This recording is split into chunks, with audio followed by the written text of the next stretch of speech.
Today is Nvidia earnings day, but here on Dumb Money, there's something even bigger to talk about. And no, it's not Cracker Barrel switching back to their old logo and the stock being up 18% from its low. It's not Apple confirming the date that they're going to unveil the all-new thinnest iPhone design ever, kicking off 3 years of radical new iPhone designs. Nope, we don't have time for that today. By the way, Robinhood has their Hood Summit the same day as the iPhone event, but that's not what we're talking about either. There's no time to get into the Fed prepping to drop interest rates or last night's SpaceX launch of the Starship that's going to get humans to Mars. There was a simpler time when stories like that might have been noticed, but not even the official start of PSL season. Oh no. Yesterday's pumpkin spice was completely eclipsed by the biggest news, the news that broke the internet, that crashed Instagram. It's been called an international freakout. Of course, as depicted in a meme, we all know that the whole U.S. economy is being held up by Taylor Swift. And yesterday's news that America's favorite gym teacher and the librarian are getting engaged. They are engaged. And today on Dumb Money, we're going to talk about which stocks are going to be the biggest winners as we trade the Taylor Swift engagement.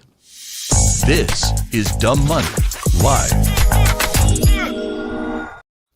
Hey there, Dave here along with Chris and Jordan. We are Dumb Money. Welcome to Dumb Money Live. Quick reminder to smash the like button. It is the absolute best way to send Travis and Taylor your best wishes in this exciting time.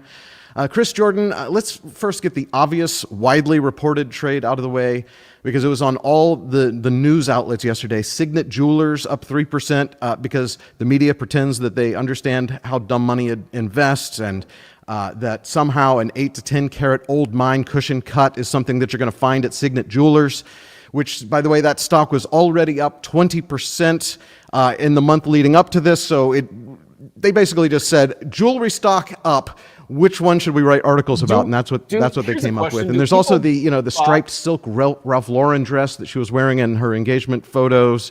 That sold out instantly.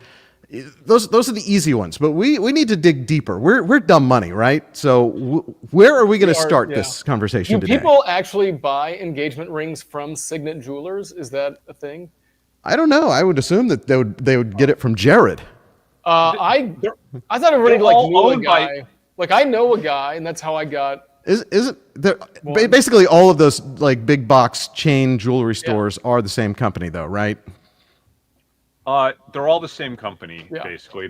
Jared, Kay, they're all part of it. You know this, Jordan, because you were invested so heavily in that company for 2 years. Yeah. No, and that's not the question that I'm asking. I know that they own a bunch of different chains of mall retailers. I just didn't know that people actually bought engagement rings from these mall retailers. I was in it because everybody was blowing their money on watches during the pandemic. So that was my thesis around Signet Jewelers. I feel like, Jordan, you are so 1%er right now in saying that. Absolutely, people are buy their stuff from those jewelry. Most of America still buys stuff from actual mall jewelry stores. They don't all have a diamond guy. I mean, I just didn't think people all went most of the world is to, not the 1%ers mall, that watch our show. It's insane. So the bottom line is this. Let's just talk about this for a second. If you believe that Taylor Swift and that her engagement is going to result in more people getting engaged in the next 90 days, then Signet Jewelers would be an excellent trade, I think. Excellent trade. If you believe she can move the needle 5% or more, if there's going to be a pop of 5 to 10% more engagements than normal in the next 90 days, then absolutely. Am I buying Signet Jewelers right now? Absolutely not, because I looked at the data. There was nothing there that was interesting to me. But am I now watching the data for Signet Jewelers every week for the next 12 weeks? Absolutely, I am, just to see how big of an impact Taylor Swift actually has on women pushing their husband to get engaged now because they want to be in the Taylor cycle of what do they call that season? Isn't it coupling season or something coming up? When pumpkin spice is in the air and you have to go to the apple orchard to do some picking. Isn't this the season that Signet pops anyway, which is why it's been up 20% in the last month? Does this push people to get engaged? That I seems don't. insane to me, by the way. So Jordan, I would say probably not. But again, if she can move the needle mid-single digits, right? And I have no clue if that's possible. I'll tell you what I'm more interested in a minute.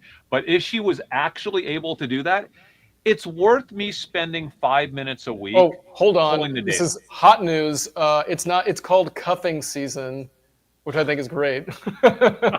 Cuffing. Yeah. What is that? What is that a British word that I don't know, or what does that mean? Putting on the cuffs. Put Are on we the oh, cuffs. oh, I get it.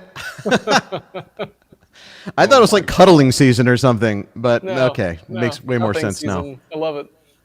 My granddad back in the 70s used to tell all of us grandkids, he used to call it getting hooked. Like, don't let them get you hooked. Don't let it happen. Yeah, don't let it happen. Okay, so if you believe that, then yeah, that would be a good trade. But there's zero chance I'm trading that until I actually see it start to show up in the data. Now, Signet, they did pop on the news. They popped. Yeah, on they it. popped on the news. Trade. Every news out, CNBC was running it. So all of these, like anyone trying to get the financial edge that isn't normally a financial channel talked about it yesterday. Dave, I want to talk about fast trading for a minute because I think this is fascinating. It's unrelated to Taylor Swift, but I did fast trade Cracker Barrel last night. So Did you? I Well, received, you've been all over this. You actually were telling Cracker Barrel they need to go back to their old logo, and then I guess the president follows you because then he said the same thing, and then within an hour they said, "Oh yeah, just kidding. We're going back to the old logo," which, by the way, I think is a brilliant marketing strategy. If you have any kind of a loyal fan base at all, just come out with the most hideous, dumb logo rebrand and make it a little bit woke and then backtrack. well, you know why? All sorts of free media media impressions for doing that sort of a dumb move. Yeah, I haven't David- thought about Cracker Barrel in at least a decade, but now I really, really, really just want to go get what's that biscuits and gravy they sell there? Yeah, I feel like I need some chicken fried steak in a That's right. rocking chair on the front porch Hold of an on. old-timey market. I need to tell you guys something right now. I have had Cracker Barrel in the last couple of years, and it is the worst food you will find in a restaurant. It's not like it was in the 80s when our parents used to drag us there on road trips.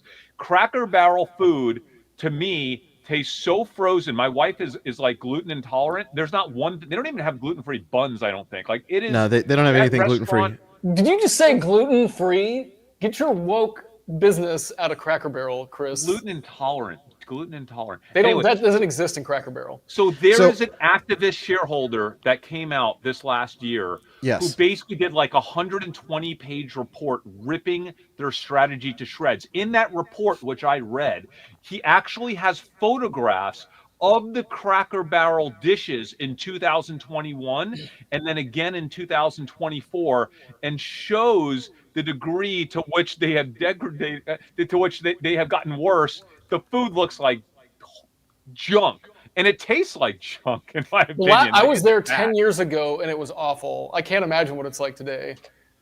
Okay, it's bad. I actually have also been somewhat recently, within the last 5 years, and did not. I mean, it was kind of a fun experience, just because I don't think I'd ever been to a Cracker Barrel in my life, and we were at a horse show in Kentucky, and there was one just within walking distance of the hotel, the awesome Days Inn or wherever I was staying. And I got to go have a Cracker Barrel. I brought my dog Chimichanga, and we had a good old time. She enjoyed the chicken fried steak. The floors were sticky. The service was awful. But I did Did you buy anything wander in the the store. country store up front, Dave? No, but I spent 45 minutes looking at all the junk. I was It's an explaining the experience. Cracker Barrel concept to somebody from the Northeast yesterday because they had just never heard of it. They didn't know what it was about. And I'm like, imagine like the worst store that you could walk into. That's the lobby. And then you go to the worst restaurant you could possibly imagine. And that's the rest of Cracker Barrel.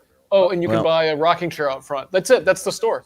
Stock cool. is up Let's take 6% this today. back to investing. Okay, so this is a great example that if investors think that Wall Street has algorithms that are going to outtrade you, this is just proof right here that they don't. Because I actually read a tweet on the Cracker Barrel story, which I believe was at least 1 minute old when it hit my phone. I looked at the tweet. I said, "Oh, look, Cracker Barrel actually reversed course. Let's see how the stock has moved." The stock didn't really move yet. I immediately went and purchased 10,000 shares of Cracker Barrel after hours, okay? And then it popped 5%. It just goes to show how you could still fast trade news coming off of X, even if you were a minute late on the news. That is insane, because if you had a prepared mind, you obviously knew that there was a possibility they could reverse course. And it was so obvious that if they were to reverse course, that the stock would react positively to that news, which it obviously did. I was stunned, guys. I was stunned. No, I've seen this before, and I've never taken advantage of it because I'm like, maybe I'm missing something, because I've seen some fast trade opportunities like this in the past. And you're right, you've got about 3 to 5 minutes before the trade happens sometimes. Yeah, but when you see it and it's not moving, it's like, what did I miss? Like, right, how and that's what I'm always concerned about. How did I get this before anyone else? Right.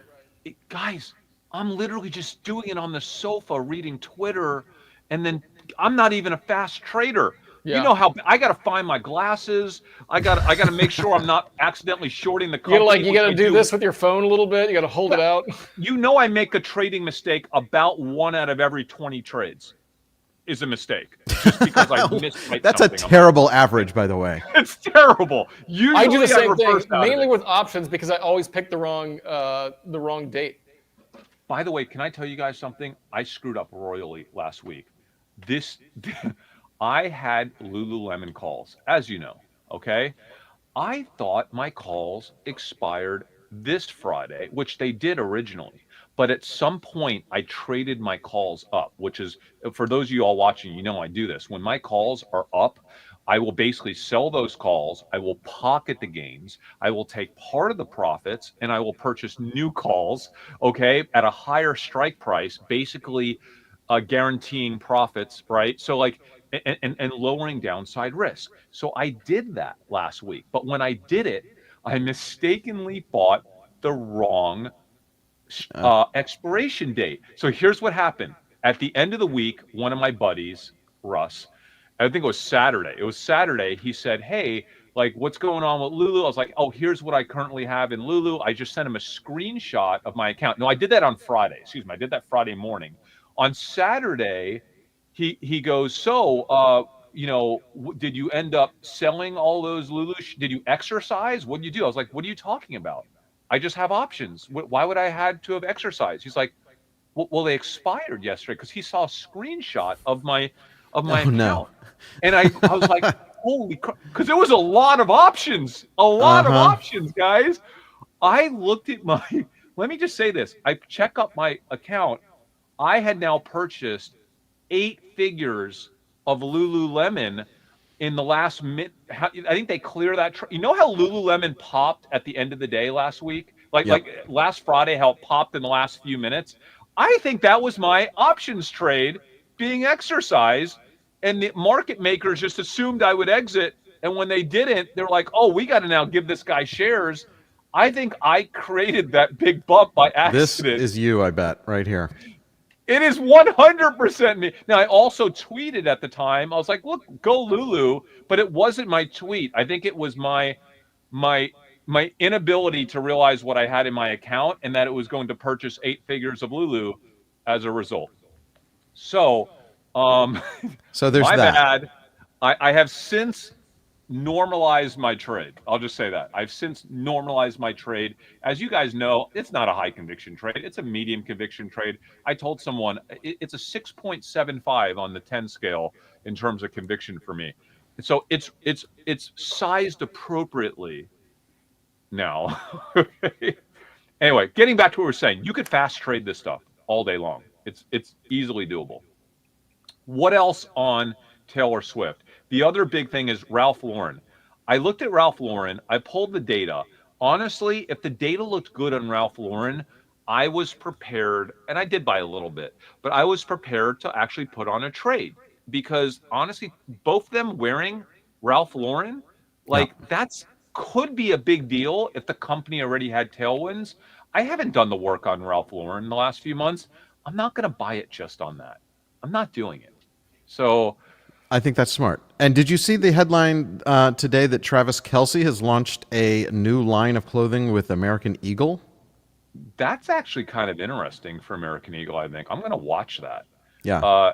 You know my American Eagle thesis, which is they'll probably get a small pop on people supporting the brand because of the whole controversy, but long run, I think they'll actually lose probably like low double digits of their customers because of that. And I don't think people are going to support the brand long term. So I think it's like probably a short term positive, long term probably net negative. But now with this, if they continue to get on this collab strategy, if they try to pull off the Croc strategy, Yep. I mean, other brands have had success. I don't know. I'm not trading it though. It's not worth my time. What else on Taylor Swift though? We have other potential Taylor Swift trades here. There's a small jewelry company. I was just looking for the name that's running a bunch of ads for the type of diamond ring. So when you search for it, they show up. They popped yesterday and they're down today. I'm so bad, guys. I do so little research preparing for these episodes. I should have this ready to go. I You do way more prep for other people's podcasts than your own. I really do. It's irrelevant because I'm not trading it, and I don't think anybody should trade it.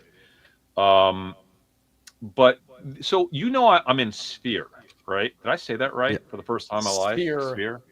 You might have. Sphere. The If I had the confetti effect, I would play it right now. So I received a text from one of our other financial YouTube friends about a few weeks ago. He lives in Vegas, and he was like, "Hey, I went to see the Backstreet Boys, and they crushed it at Sphere, and I think this is going to be a big deal for them. Like Sphere has a lot of tailwind right now with the Backstreet Boys. They have this new Wizard of Oz programming that is a little controversial because they basically have remastered Wizard of Oz. Yeah, remastered. Yep. They added some scenes. They've done some stuff that's controversial, but it has potential, I think, to really juice their ticket sales there. And they're getting a lot of good buzz the last month, especially with Backstreet Boys. So I pulled data for him on Sphere. Basically the stuff that I do, like how many people are hitting the checkout page. I went to Ticketmaster, the Ticketmaster landing page for Sphere when you want to buy tickets, and I kind of pulled a graph, and I have to tell you, their data the last 30 days is looking pretty darn good. Good really? Enough that I took a position. This is getting back to Taylor Swift, because also there were a bunch of rumors about Taylor Swift doing her big showgirls tour in Vegas. Not tour, but what would you call it? What's it called when you stay in one city? Residency. Vegas. Residency. Supposedly, it makes a lot of sense because Showgirls is the name of the album. She's done touring the world. She's tired doing that. She's done all the big stadiums. She could do something unique in Vegas. Everything is aligned for her to do a show. The Sphere would be the only place that can level up what she's done in the last year and a half. The problem is that Nolan came out and said that no, they're booked till 2027. The rumors are false. But is he saying that because he wants to protect her surprise announcement? I don't know. It's possible. It's possible. I haven't looked at the calendar, but I'm in. I'm in Sphere. I got in. So is Sphere? So they were that entertainment group, but they spun off the Sphere as its own ticker, right? That's SPHR. Is that right? Before I put it on the screen. Yeah, they have. You remember we used to trade this, Dave. They have a. Yeah, I remember, and that was the whole thing. I just couldn't remember. It came from the guy that with the Madison Square Garden. Yeah, yes. Super controversial guy. Yeah, everybody hates him. No one trusts him. But the data looks really good. And you know what? People are loving the Backstreet Boys tour. I might go see it New Year's Eve. Backstreet Boys New Year's Eve? You keep trying to get me to go to a New Year's Eve concert in Vegas. That might be one that I would go to. Would you do that one? I do think it's a All right. better demo than what they had been doing, which is like, the Eagles and things like that, right? So it's a better Vegas demo to have the Backstreet Boys. So Dave, Graham said it was unbelievable, and Yeah. I thought he was too young to even know who the hell the Backstreet Boys are. So, anyway, people are loving it, is what I'm saying. So, is Taylor now? If Taylor were to somehow pull that off, and they were able to maybe change up the scheduling to accommodate her for like a residency for a couple months, I don't know, 2-3 months, you could see this stock jump 20, 30, 40%, I think, on news if that were And to I happen. could see the Sphere just canceling whatever their pre-booking is if I Taylor could too. Swift was willing to do a brief residency at the Sphere. I mean, you know that they would. All they would have to do is tell Backstreet, because Backstreet Boys, I think, are definitely playing through January. All they'd have to do is be like, hey, we'll allow you to come out 2 nights on her residency and do an opener for her. And they'd be like, done. We'll come back next year. Right? So that's a rumor. The other rumor that Al Roker broke this morning on the Today Show is that the rehearsal dinner is going to be at Cracker Barrel. So we're just bringing all of the pop culture moments together into one thing. I want to doubt say it. something. People are saying the Sphere is too small for her. Okay. I don't think this is about money for her at this point. Number one, she could charge a lot for tickets there, but it's not about money. It's about her elevating herself because there's not a lot left for Taylor to achieve. And she's all about showing her followers something new and exciting and bringing something to them. And I feel that Sphere feels like the only place that she can really pull that off, right? Maybe Unless another she place. just did a more traditional residency at some other Vegas venue, because with a title like Showgirls, that could be another hint at a residency somewhere other than the Sphere. So, by the way, Dave, I do think it is more likely that she will do that because of scheduling at Sphere. And when she does, that might be a trade if it's at MGM or like, Yeah. wherever it happens to be, because that would be a big, no matter where she is in Vegas, they'll sell out every show. There'll be tons of buzz. Oh yeah, Right. yeah. Anyway, so Sphere's another one. I'm in it, not necessarily just for the Taylor thing. I did think the Taylor rumors would help Sphere. It's going to be that just extra thing for people to talk about and speculate about. But I'm in it at least for the next few weeks. I might play it out through earnings, actually. Okay, what else? There was more. So I had just an idea, and this is an older stock that we've been in the past and we've been out of for a while. But all of the hype around that diamond engagement ring, and I'd never heard of an old mine cushion cut, but that is now trending.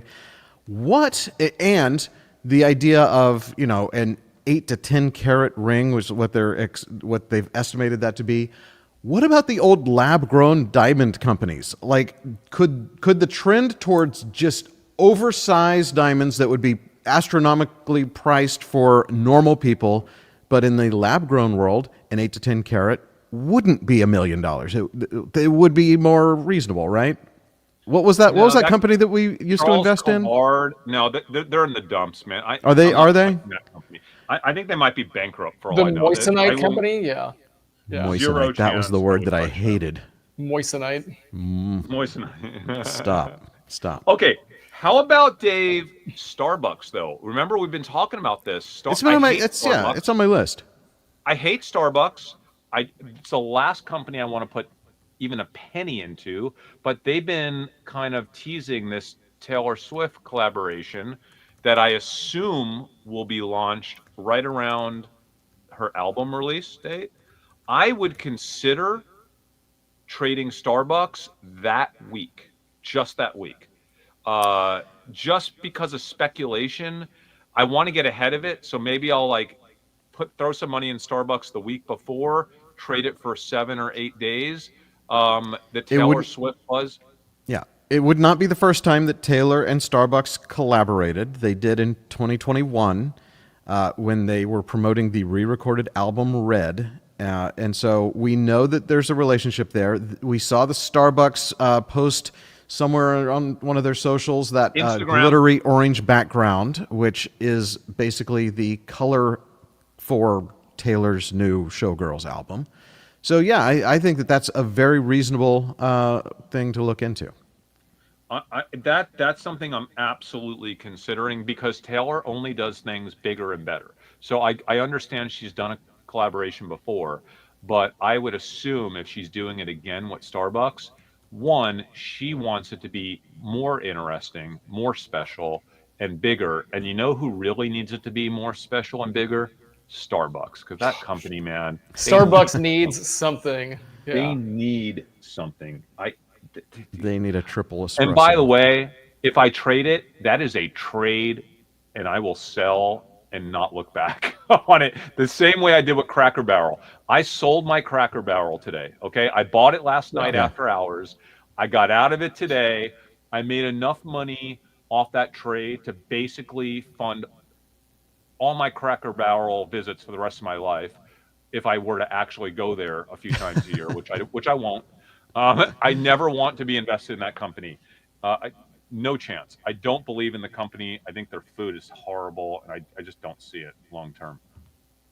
Anyway, Starbucks. What else? Is there anything else on Taylor? So yes, my other thought is, and we already saw people betting in the prediction markets on whether they would or would not be engaged, but this launches a whole new string of prediction market betting. The date of the wedding, the location of the wedding, when she'll be, the year she's going to announce her pregnancy. So as far as I know, there's not a publicly traded prediction market, but guess what is publicly traded? My favorite stock currently, Robinhood. Wait, Vlad, if you're listening because you just told Ice Coffee Hour that you know who we are, so maybe he does watch the show. If you're listening, you need to get the Taylor Swift wagers predictions up ASAP. Absolutely. On Robinhood. It would be a huge market, and it would bring a whole new... Robinhood's all about like bringing investing to people who have perhaps not thought about investing before. If you could get people trying to wager on Taylor Swift of life events, you're going to get them opening brokerage accounts. You're going to get them doing all sorts of things. Every single degenerate gambler, there's a lot of us out there, finally having a reason for their girlfriend, fiance, wife to actually engage with Robinhood in some manner. Yes. Let me just tell you something about Robinhood prediction markets. I tweeted this earlier this week. They went all in through, I guess, their Kalshi partnership on sports betting with NFL and college sports. I couldn't believe it. They have like every college game to bet on. I just took a bet on UT this weekend, okay, to beat Ohio prediction. State. You made a prediction. Sorry, I made a prediction. I made an investment in the University of Texas to beat Ohio State. I think, and I could be wrong, I tried to calculate this. I think with the nominal spread and their fee structure, I actually think it comes out to be cheaper, at least for me, with the bet I placed, than placing the bet on a traditional sports book. Yep. I also took a bet for tomorrow night on that guy that looks The like interface, it's just so easy. It's beautiful. It's built into your investing app. It's fantastic. I can't get Dave, let me ask you a question. It is so easy. You don't bet on sports, but I could see you just like doing it because it's just they make it so easy. Just because it's there, and I'm already using this app all day, every day. So yeah, it makes it so easy. I would actually. I'm not a sports gambler, but I might be a sports predictor. On Saturday afternoon, when you're flipping through the channels, and you're just like, you know what? There's a game up. You're gonna pull. I know what's gonna happen. You're gonna pull up your Robinhood account. I guarantee you end up making at least one or two sports predictions. Are you going to be watching? So they have a whole culture section. They have the Emmys loaded in, and I'm not even sure when the Emmys are. September 15th. Do you know what I'm going to be doing if I ever am watching the Oscars, or the Emmys, or one of those award shows? I'm going to have Robinhood pulled up, and I'll be making bets like in real time.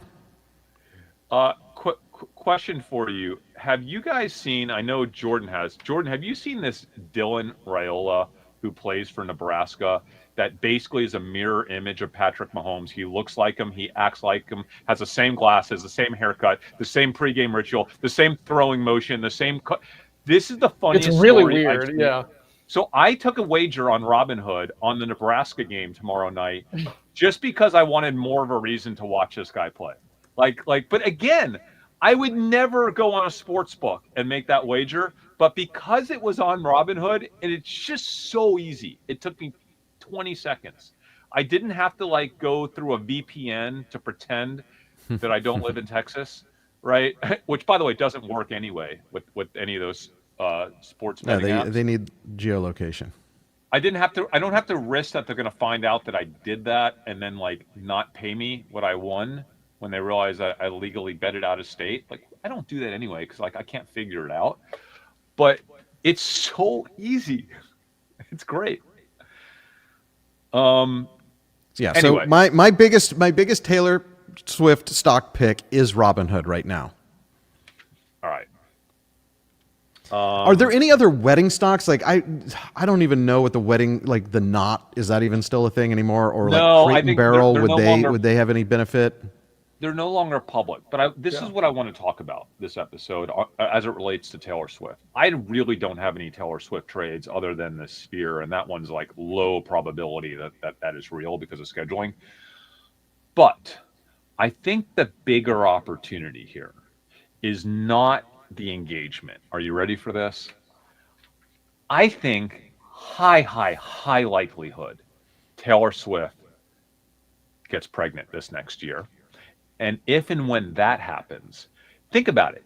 How many people are actually going to get engaged or pressured to get engaged because Taylor Swift got engaged? I actually don't think that's a trade. Anyone in a However- relationship between the ages of 20 and 30? I'm not seeing it. No, I'm not seeing it. But where women, I think, have maybe a lot more influence is when it comes to time to have a baby, right? And I think there are a lot of women out there that are the Taylor Swifties that are crazy, out of their mind crazy. We're talking millions of them that for years in their head have been thinking, boy, it would be fun to have my kid when Taylor has her kid, and maybe they're friends someday. Is that really a thing? Is that really a thing? Now, I literally, while you were talking, I just think it's Googled. insane that you think that people would get pregnant with Taylor Swift before they would get engaged with Taylor Swift. Oh, This is insane. 1,000%. 1,000%. What's a bigger life event? Getting engaged or getting pregnant? It has way bigger of a life event. Jordan, getting pregnant at the same time as Taylor Swift means that you will forever, for the rest of your life, be bound to her with all of the experiences that she is going through. You will be going through those same So like you're watching. experiences. So like you think she's gonna have like behind the scenes videos where she's like, "Oh, I'm gonna go shopping for baby whatever," and then you're like, "Oh, I'm gonna go do that too." That's what you're saying? Oh, Jordan, she's you the don't even biggest understand. momfluencer ever. Yeah. These crazy Swifties will be imagining scenarios in their head, what she's doing with her kid when they're doing it with their kid, even if she doesn't talk about her kid. Okay. Like, I think that might be the Taylor Swift trade. And there are companies out there that would definitely benefit from a pregnancy boom. Okay. Carter's, the children's place, right? Like, we can talk about that stuff. And actually, you know what? I thought about this because in our Discord, some of the social arb traders the last few weeks, and I didn't really dive into this too deep, there's some thesis that there was a blip in the baby, like there were more babies that were happening in the last 4 months. I don't know where they got this information, and they're like talking about trading Carters, and they asked me to pull some data on Carters, and it did look decent. I didn't have time to research it, but that's what got me thinking. If Taylor Swift gets pregnant, and I think she will, this next year. I don't think she's messing. Maybe within 2 years. Within 2 years. I'm just I will be betting on 2027. Do you think that Taylor Swift is going to save No, maybe 20. the replacement rate in the United States of humans? It's possible. It's possible. Yeah. So we could get it back above the 2 point. What does it need to be, like 2.4 or something?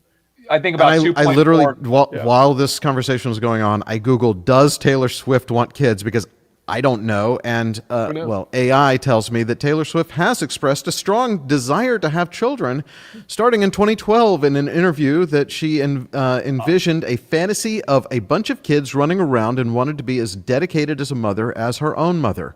More recently, reports from August of this year indicated that she and Travis are both genuinely ready for a future with marriage and kids. The insiders confirming that they are on the same page about settling down. Maybe that's why they're getting married. Maybe she's already pregnant. I'm starting to rumor. Nah, it's possible, Gordon. I don't think it's possible. I don't think so.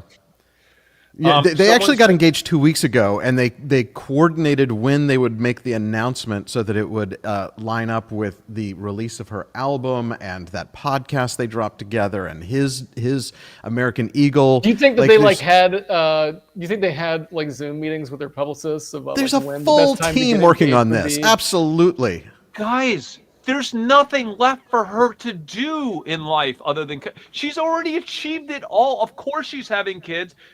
Drake 1239 says that she talked about having her eggs frozen in 2024. By the way, how old is she? She's 35. I just googled that too. Oh, it's got to happen. Probably already soon, pregnant. then. It's got to happen. It's happening soon. this year. Yeah. If she's 35, it's happening in 12 months. Yeah. If it's able to happen, they're going for it this next year. I think they will. Her birthday is obviously, the Swifties know, December 13th, 1989, from the classic album 1989. I could have probably told you that. But yes, I could see actually the timeline that I was thinking just got moved up, and the fact that they want multiple kids, it's definitely moving up. Yeah, this is happening. Okay, so basically, there's going to be a baby boom in this country and around the world like we've never seen before. Basically, here's what we need to look for. You know she's going to be at Kansas City games being photographed and videotaped this year. You know that historically she has had a beer in her hand or a drink because she likes to party game day. If you see Taylor Swift this year being videotaped on TV at a KC game, not holding a drink in her hand, No. They're smarter than that now. Now they hold like a soda water to make it look like they've got a vodka soda because they don't want to give that info out. They know. Yeah, they're way smarter than you, Chris. Yeah, they're smarter than you. Okay, but the Swifties will be analyzing the baby bump and every single photograph from here on out now that they're engaged. And I will be staying on top of that. Like I'm going to check this every 2 weeks. Every 2 weeks, I'm putting on my calendar, do 10 minutes of social arb research to assess the rumor mill about whether or not she is pregnant yet, and not telling you. She'll have a cranberry and soda, and you'll never know. Exactly. I am trading. I need to put together a Taylor Swift pregnancy portfolio ready to move on it. You have to have a prepared mind for this, guys. This is what we talk about. I know Carter's is going to be in there because that stock, I'm telling you right now, you saw the way Signet Jewelers jumped, okay? Yeah. Carter's will jump, I think. That's my thesis. We're not financial advisors. Why not just own Carter's then? Just own it. I don't want to own Carter's unless I want to trade. I want to be levered up. I want to be levered up in Carter's for the baby announcement. The second that announces, I want to be levered up in calls, weekly calls on Carter's that will have virtually no premium because who the hell is buying options on Carter's? You could be the first. Look, that thing has not done This is the 1 year chart on Carter's, and it is a perfect 45-degree angle. Yeah. That's why I don't want to own Carter's except for the 1 week when she comes out and announces that she's pregnant. I'm going to sell it within 60 minutes of that pregnancy announcement, okay? I want to own it days before, and I want to exit it right after the announcement. That is a trade. I challenge our community. Man, that is a chart, by the way. That Carter's What? chart. Gosh. Who's going to pull off that trade? Someone's going to pull it off. I want it to be me and the whole community. I don't care. Like I hope everyone pulls it off. But that's the Taylor Swift trade. I think you're right. Okay, guys, there's something that we need to talk about. It's controversial. I don't know why. Let me pull up your X account real quick because I think I know where you're going with this. Very controversial. Why does every single person on X, if you say anything remotely negative about a company or stock, behave as if they're the founder of the company? Like these are just investment thesis. That's all it is.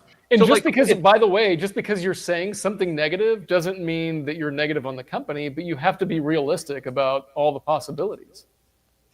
Exactly. I'm like, and by the way, I did this thread. I worked really hard on it.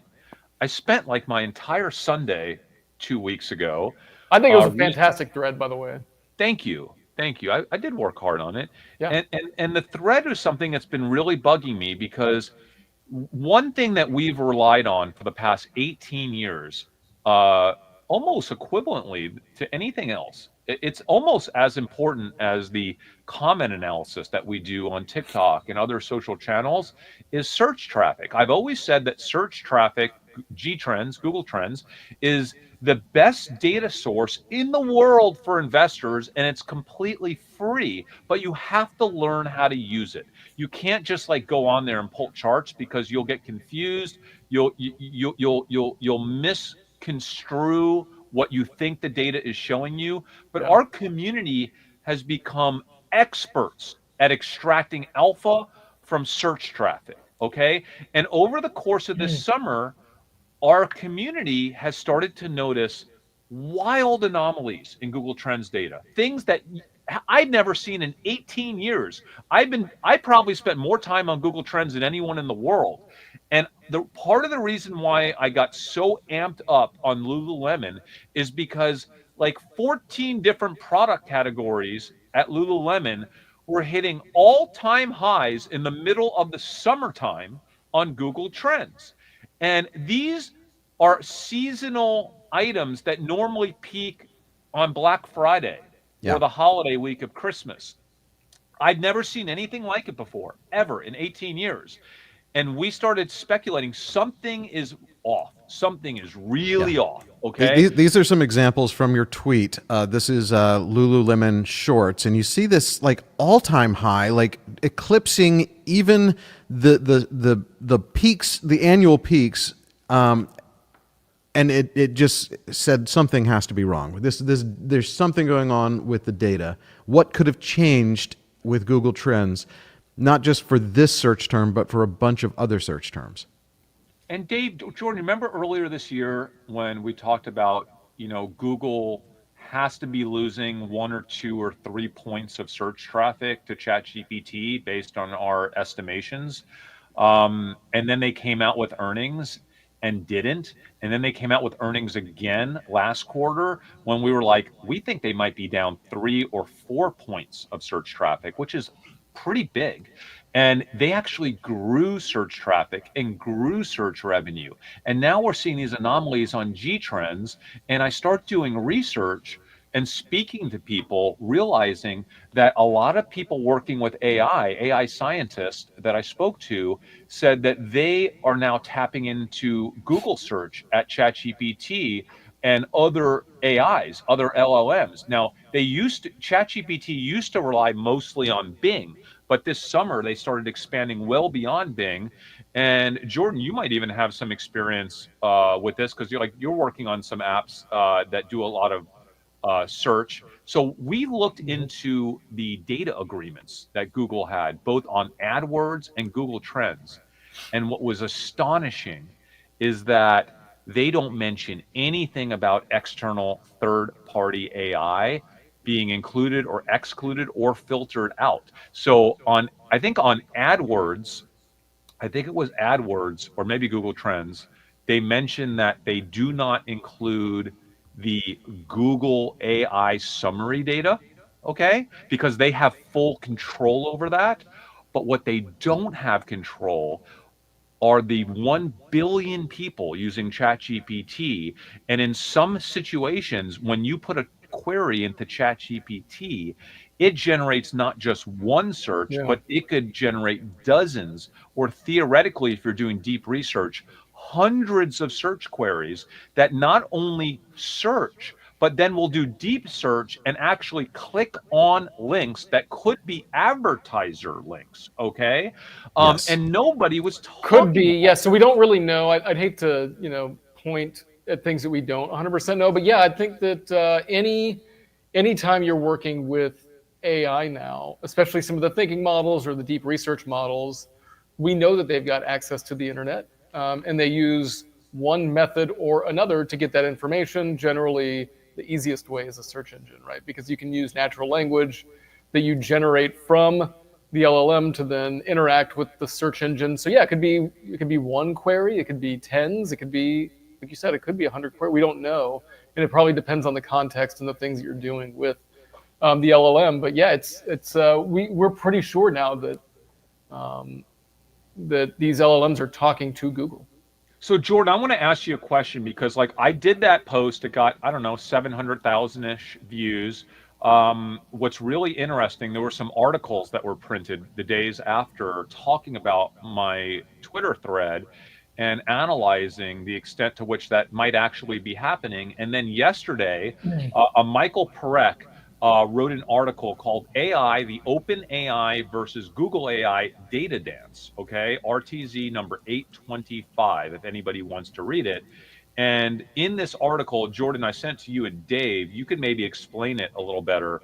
There's a company called SERP API that OpenAI is, quote, getting the data from, an 8-year-old web scraping firm, which Yeah. listed OpenAI as a customer on its website as recently as May last year. It removed the reference for reasons that couldn't be learned. And it's not just OpenAI, it's other LLMs that are using them as well. So, Jordan, could you explain, like, how, because I think you utilize some of these APIs for your AI apps. Yeah, so SERP API is, if you go to the SERP API website, they are essentially, they're an API that you can hit so that you can scrape data. So you can scrape Google searches, you could scrape G trends.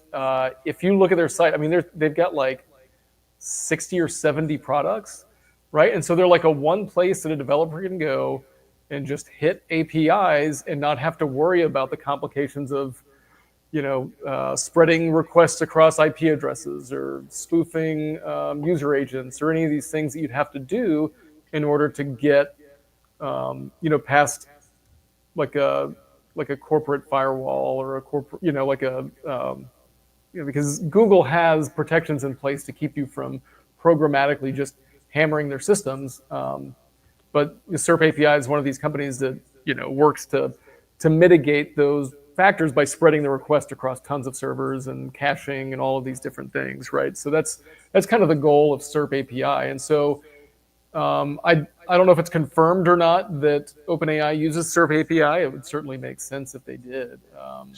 But Jordan, where the controversy comes in, and again, people are like, Chris, like advertisers would be complaining if this was true. No, because it's such a tiny piece of the overall search business that it would barely show up right now on an advertiser's radar, because the click to conversion rate, meaning the rate at which consumers click to purchase, is so low, Yeah. and the percentage of clicks coming from AI queries is so low right now, it's enough to theoretically move the growth needle for Google, because 1 or 2 points makes a difference. But for an advertiser, it would be relatively difficult for them to see any meaningful Well, but movement. I think it could be skewed, right? Because what are you doing with API? A lot of companies might be doing product research, right? And so if these queries are skewed towards products or skewed towards things that advertisers are advertising, then who knows, right? But I don't Jordan, think... But Jordan, what we're saying is those clicks are not resulting in a consumer then buying something to the same degree that a consumer clicking might ultimately convert to a purchase. Sure. It's an unknown. And so what caused the controversy is at the end of my thread, I mentioned that I was short Google because I have to. That's part of the disclosure. It was a small short position. I can't not disclose it. But that's not what the thread was about. What the thread was about is that Google needs to, number one, confront this and fix Google Trends, because Google Trends is unusable right now. For the first time in 18 years, it's unusable. I can't trust it. I want them to fix it.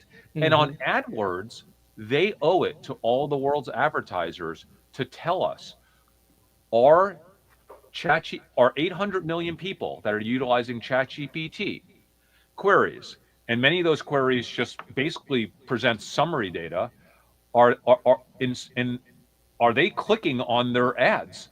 And they're not a human, and they're not even supplying a link back to a human. But like, I feel like that's but they're not. Yeah, So there's a lot of things going on here. One is that, so I've done a little bit of research on this, and from the literature that I've seen, Google does have the ability to classify different types of searches that they serve. Right? Was it served to a browser, to a human, or was it served to like a non-browser, to some program, or to some automated system, right? And so it seems like what they should be doing is classifying those that are coming from either SERP API or from OpenAI, wherever they're coming from. They should be able to classify those, give a breakdown, and let you either filter that in Google Trends or not include those automated searches in Google Trends. But one of those two things, I would think, is something that they would need to do. But they are not disclosing it or even discussing it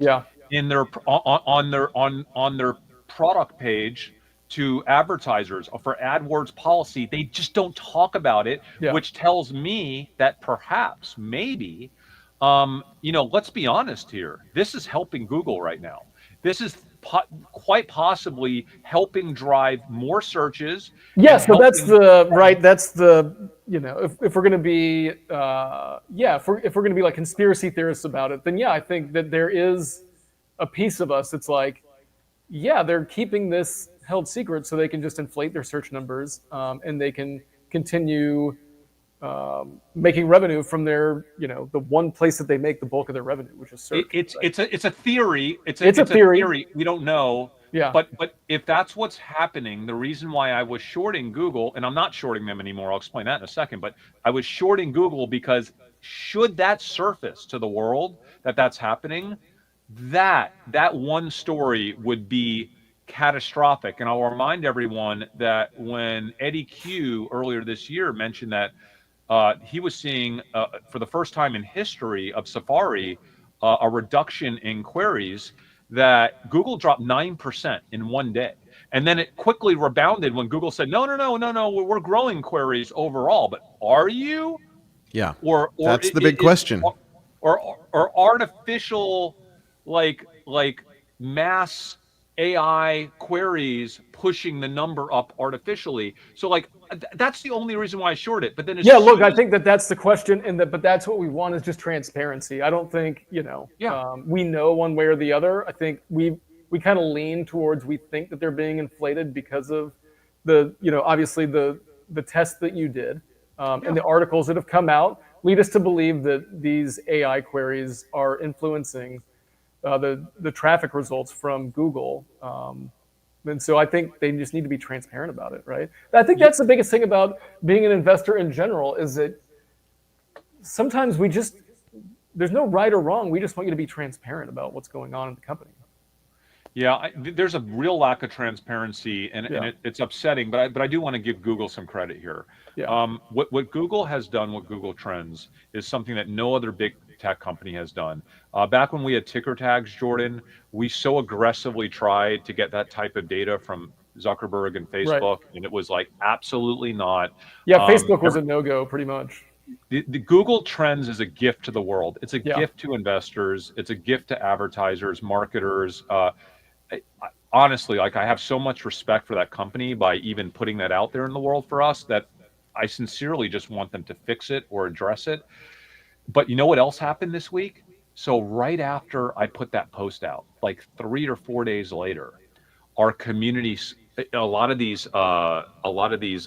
Google search charts normalized. They just fell. Not all of them, but a lot of Yeah. the ones that I specifically mentioned in that thread completely dropped back to normal levels. So it looks like someone at Google read the thread and adjusted at least those terms that I Yeah. had written about back to normalized levels, which again just feels eerily suspicious. Like either It's fix everything or Yeah. address it, tell us you're working on it at least. We'll understand, right? I think it's the AdWords thing that they're worried about I because think you're absolutely right. I Yeah. think that if rumors even turned into advertisers worrying about AdWords, then that just becomes a huge problem for Google. And Like again, we don't know how they almost they're can't say anything. counting this traffic towards AdWords or click-through rates or anything like that. So I don't know is the correct answer here, but so transparency would be what we want. we had a little market turn down. I got lucky with the short, and then I Yeah. immediately exited the short as soon as they announced their partnership with Apple, because that obviously became the story that everybody was going to trade. And so I think that's a learning lesson that if you're in a position, a social arb trade, because of one piece of information, first of all, I knew that it was unlikely, and I told everybody this that knew I was shorting it. Like I was like, hey, it's unlikely that this is going to be the primary mover of Google stock, but as soon as that Apple news came out, that was so obviously the most important thing happening at Google. I immediately exited my trade. I think it's really important for investors to be honest with the situation as it changes, and don't feel that just because you put a trade on, you need to stick with that trade, especially if things change, information changes. And that news by Google and Apple, listen, that's big news, potentially big news for Google. So Yeah. I'm not shorting Google right now, but I do desperately want Google to fix the trend data. Yeah. And if you're out there, you're watching our show, you probably utilize Google Trends all the time. This is a warning. Be careful. Like don't trust anything right now. I'm still long Lululemon, but not as much as I was once I found out that those Google search trend charts were unreliable. Well, and one of the things, those charts didn't really correlate with what you were seeing in other data sources that you have access to, whether it's web traffic or credit card or whatever. You were seeing this is an anomaly. This is Google out of whack with the rest of the world. Yeah, so the rest of the data on Lululemon was like showing like some slight positivity, some like it looks marginally better than I think people are anticipating. And listen, I'm still going to trade Lulu long into earnings, because I think even a marginally better quarter for them with where they've been trading is probably positive news. I also do like the fall collection at Lululemon. I kind of posted on X, I think it was late last night. There is a new scuba line. It's not scuba like you think of scuba. Like it's called a waffle knit. So the scuba waffle knit, it could end up being one of the hottest items of the fall, and it's the premier product line now at Lululemon for the fall. It's kind of like a loose, kind of like an alternative to wearing sweats, and the entire outfit, like top and bottom, costs $300. It's not cheap, and I think it's going to sell out. As soon as the weather turns, I think it's going to sell out, because if you were to do TikTok analysis, it is stunning. I must have hit at least 15 different accounts that were seeing 10x the view traffic on their scuba waffle knit post than they were across their average post. And that is a sign that something is really trending hard. Yeah, that's This is a the look at product right the there. waffle jumpsuit And by that the way, Chris is excited I about. probably read maybe 500-ish comments on this particular product SKU.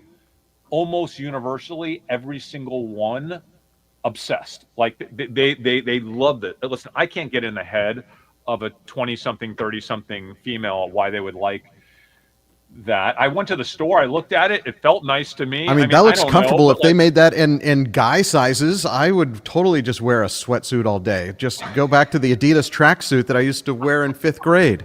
It's called a sweatcedo. Perfect. Sign me up. by the way, this is way Me more and Run comfortable than- DMC had the exact same fashion sense in 1987. Guys, this is way more comfortable than any track outfit we wore back in the day.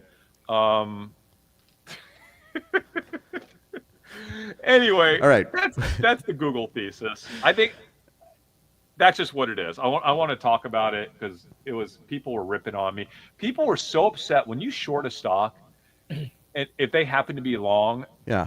they think you're like, I'm just like, hey, this is my thesis. By the way, you should love I it if you're also long. very briefly shorted that stock right after seeing your tweet storm, and you told me that you were doing this research. So Yeah. I had time to prepare my mind and think, okay, what am I going to do? So I did actually buy some Google puts, and they went up, and I was, I basically was like, Google has too much good things going for it for me to stay in a net short position in Google. So I closed it out and miraculously timed that perfectly. Nice.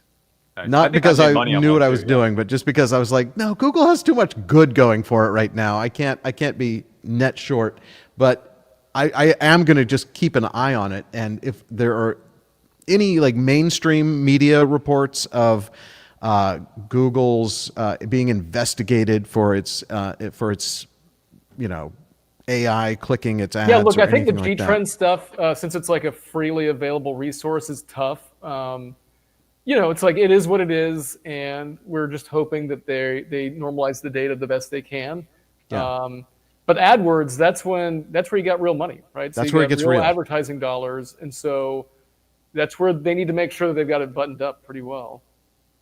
Dave, I think you just said it perfectly. That's the strategy here. We know this is a theoretical massive issue if someone surfaces it or they acknowledge it. And I think the important thing is just as investors, if you want to trade that, if and when it happens, be prepared to trade it. And I think, just being prepared, that is something that I plan to fast trade. I don't think I'm going to take a Google short position speculating that will surface, but as soon as it starts to surface, I will fast trade that one. I think it'll be a rumor of it being a potential thing that might be happening isn't enough. But as soon as someone with real data comes out, that's the fast trade opportunity for me. Exactly. All right. So what else here? I mean, someone was recently asking me about Palantir and was surprised that I sold most of my Palantir. And I just want to remind everyone, we're social arb traders. So we trade in a window of information dissemination. When we went all in on Palantir a year ago, and when it was like 30 something bucks a share, and we went all in levered, it's because we felt that we had information and research on the company that was not understood and not appreciated by basically anyone, institutional Wall Street or retail traders at large. Now, the whole world is doing nothing but talking about Palantir the last 3 months. And so the information we deeply discussed in those episodes last year are now being deeply discussed by every retail and institutional trader. So yes, Palantir is up 6x from that trade. It's been one of the biggest trades of the year for us. But the trade is over for us. It doesn't necessarily mean that Palantir won't 5x from here, but it will 5x for a different reason, right? So I might get back into Palantir if I feel that the market is underappreciating them again. I feel like the Palantir trade is over. I feel like the Palantir long-term hold is still in effect for me. So Dave, I kind of agree, which is why I'm not 100% out of Palantir. I'm probably realistically 85% exited out of that huge position that I had. So I do have still a position, but the vast majority of the information that we started trading a year ago is certainly out there in the public domain now and has been reflected in investor interest in Palantir stock. So I need to move on to the next thing. That's just what we do. Nothing against Palantir. I think the company is insanely incredible still. Like, and by the way, I might get back into it at some point in a much larger way. It's just my information is out there now. Like, that's what we do. So A lot of people asking us for thoughts on Nvidia, which I mentioned at the top of the show, has earnings today, and they are clearly, at a high. it's Not all an about all-time China. hie, but very close to it. What are you it's all thinking? about Are you China, playing Dave. it? So here's the thing. They had everything going for them. I was actually planning on re-levering into Nvidia into this earnings. And then, Lutnick came out last week and basically said that our plan was to get China addicted to our chips. And China didn't like that and has now been pressuring some of their big consumers of chips, some of their big buyers of chips, to not use Nvidia. Now, I see both sides. Like, it appears to me that they're still going to buy Nvidia.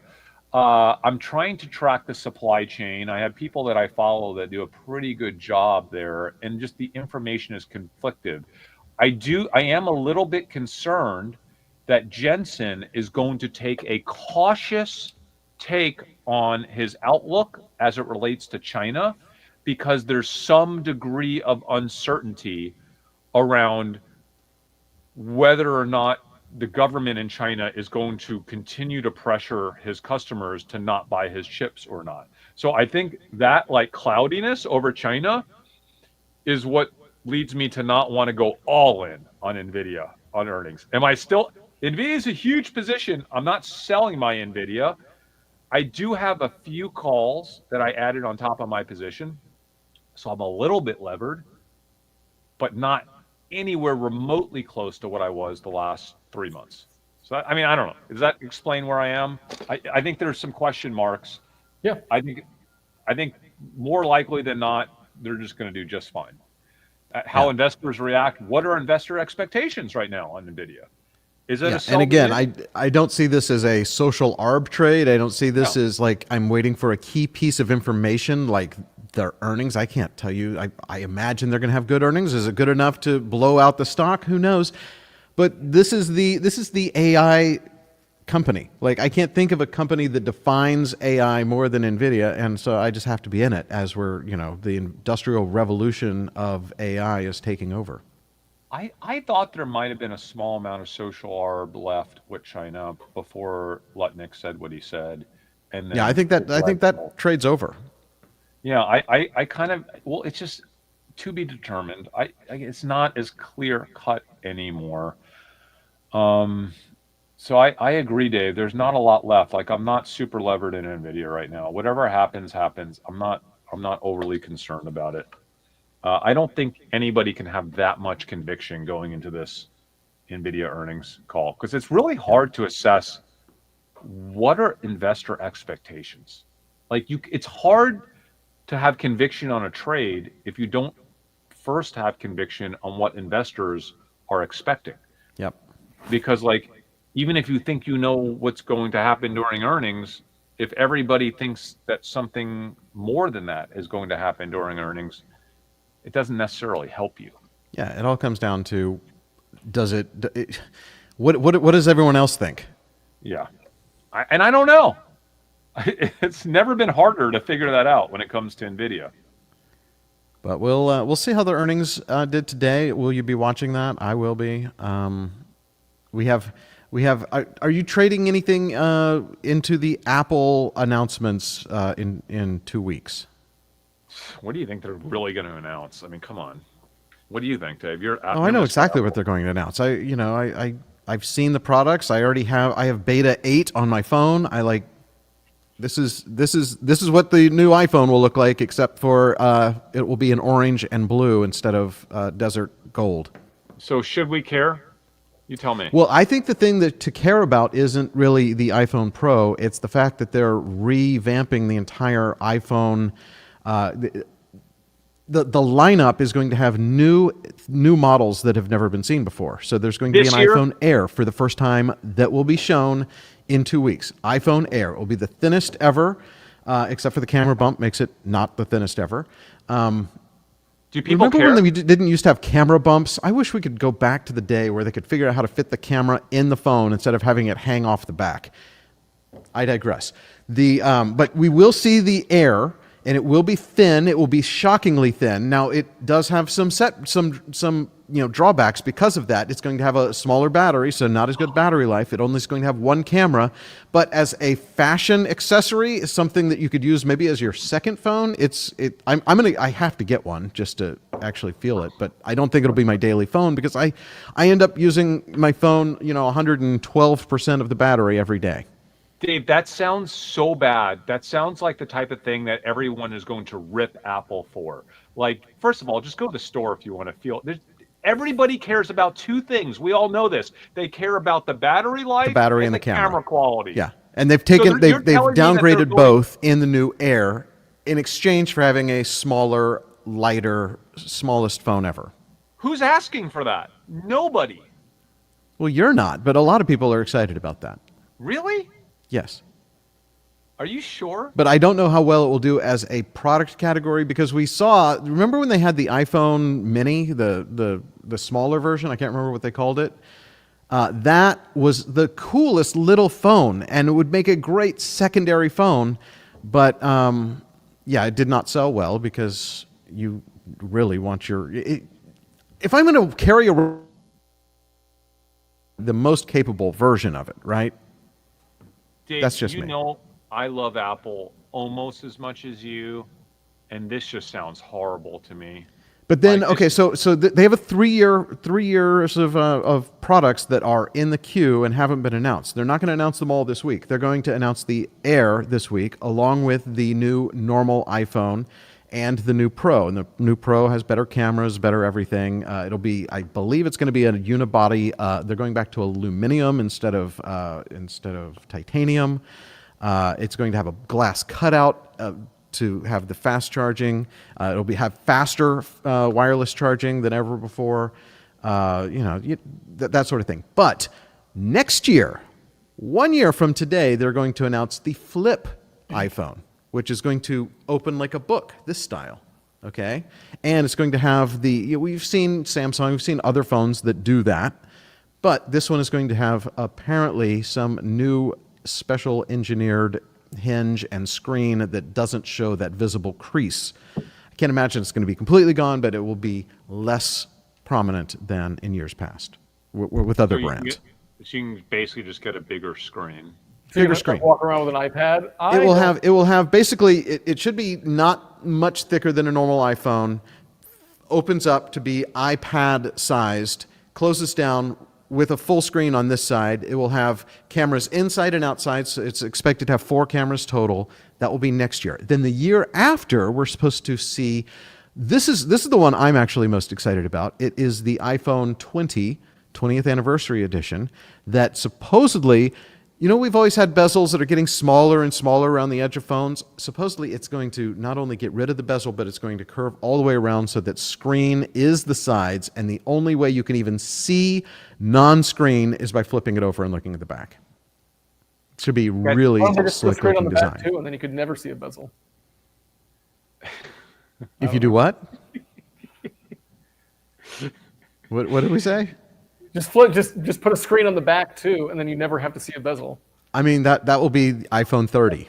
It'll right. just be, all screen. It seems gimmicky to me. I will say this, the foldable iPhone is something that I would consider getting, and maybe that could be a real moment for them because they're actually giving you an excuse for something that's differentiated to try, and people are so desperate for anything radically new from iPhone after 8 years of essentially nothing, that could be a huge upgrade cycle next year, Dave. Yeah. Now, your whole wraparound deal... Not mine. I didn't come up with it. But I think it's going to be the sickest looking iPhone you've ever seen. Yeah.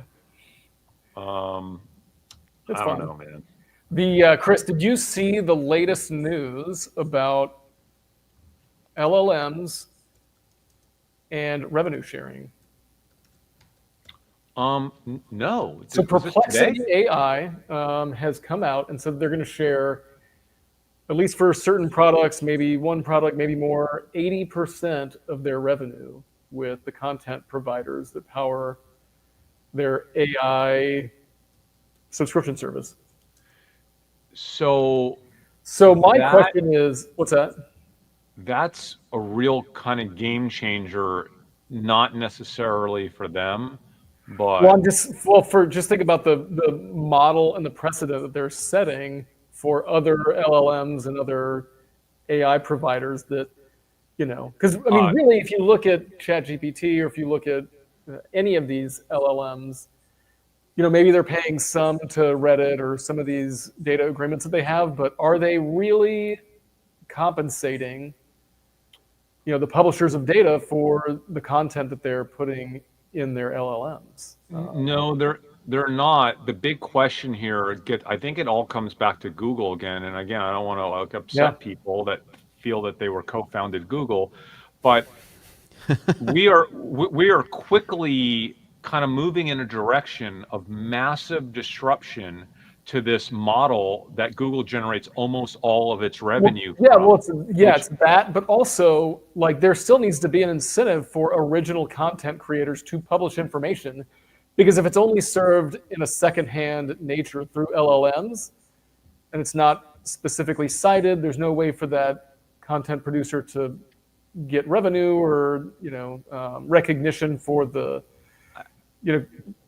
is there any purpose in creating real content anymore, or is it all just going to be an AI jungle? Well, I mean, I think, Jordan, it comes back to how many people are actually using Perplexity. And by the way, I also posted on X late last night this is a really interesting piece of data. I took 3 of the biggest companies in the world. Okay. One of them is let's just call them a technology product company. And 2 of the others are huge fashion type companies. Yeah. And I did a breakdown of how much of their referral traffic was coming from which LLM. And it is stunning, the breakdown. But I will give Perplexity a little bit of credit here. They were like number 2. In some cases, a distant number 2 behind ChatGPT, but they were a number 2. Like, Yeah. Here's an example. Ready for this? So ChatGPT, 45,000-ish referrals. Perplexity, 1,700. Grok, 600. Gemini, 292. Another one at ChatGPT at 1.1 million. Perplexity at 700,000. Wow. Copilot, 60,000. Gemini, 50,000. Claude, 28,000. Grok, 12,500. And then DeepSeek at 8,000. So it's like, this is a really interesting way. Now, the reason why I think Perplexity is way higher than anybody would believe is because they are designed around product search, right? Like they are a search engine. So they're actually... their goal is to bring you to some information, some product, Exactly. So it's a bit skewed. They don't have that much market share. They're not even remotely close. Tiny, So what I was getting at, Jordan, is will enough people use Perplexity? Well, I think this is less news. I mean, it's news about Perplexity, but that's not what the news is about, right? It's about, and what I think it's about is and I've been trying to figure this out for a long time, and that is what is the actual cost of AI? Because is your $20 a month or $30 a month subscription to Gemini or ChatGPT, is that really covering the costs of AI? Is it covering the cost of the CPU time, the data acquisition costs, the capital expenditures that these companies have had to put in for GPUs, for all the software engineers, all of that? Maybe the APIs that they use to charge companies, maybe those are closer to the true cost, or do we still not even know what the true cost is because this reckoning of of handling other people's data might still be coming. Jordan, I actually think that there will always be content creators that would be happy to give it away for free. And so like I think there is always a way to monetize, the same way that we went through this with music and musicians. Essentially, most musicians now make, even the ones that have a lot of downloads and a lot of like listens on their tracks, are getting virtually no money from that. And they're finding out how to make money through touring and other things, right? But ultimately, they all kind of make less money than they used to. Yeah.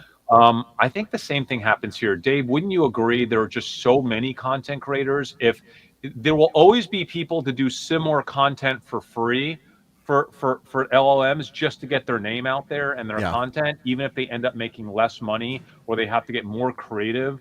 Yeah, at a certain point, it's just the avenue that you use to get discovered, right? Because that's what's left. That's all there is, right? So race to the bottom.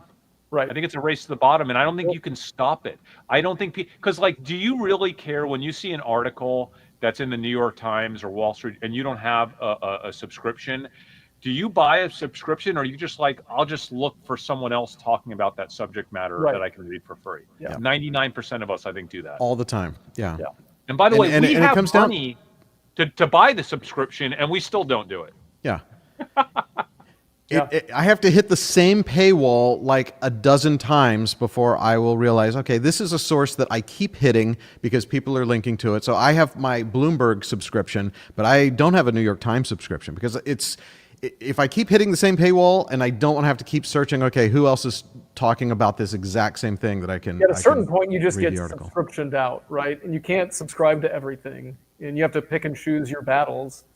But I basically have to subscribe to Bloomberg so that I can hear what Mark Gurman is telling me that Apple's going to do, right? So that's a full-time job in itself. And I will show you, I pulled this up just now. These are the mock-ups of what is expected for the Air in 2 weeks, the Fold in 2 years and 2 weeks, and the 20 in 2027. Just to give you an idea. And I actually think that this Fold looks like weird because it has the signature Apple curve on one side, but then like a weird square corner on this other side. That's Steve Jobs is not happy with that rendering. No. So we'll see what actually comes out. These are just the internet's best guess. Oh, it has to look better than that. Yeah, Steve Jobs would not approve. Okay, guys, I have a robot meeting I got to take here in a few minutes. Well, I have a walk on the beach with my dog that I have to take in about 1 minute. So I got to go write a bunch of software. Perfect. Jordan, it hurts my heart to look at your software until I know that G-Trends is fixed. You realize that's not the only thing that's in there, right? But it's what I love most about it. And I know. We're working on other things. Like we're working through some stuff, but just be patient. That's a real major market tease on what this software is going to be. It's going to be Stay tuned. Yeah, good. All right, guys. That's it. Thanks, guys, for watching. We're Dumb Honey. We will see you. Oh, we have the market, I think, closed next week for a day isn't Labor Day or something? So, that probably won't impact our schedule because we barely ever make videos anyway. But when we do, we'll see you there. Thanks for watching. We're Dumb Money.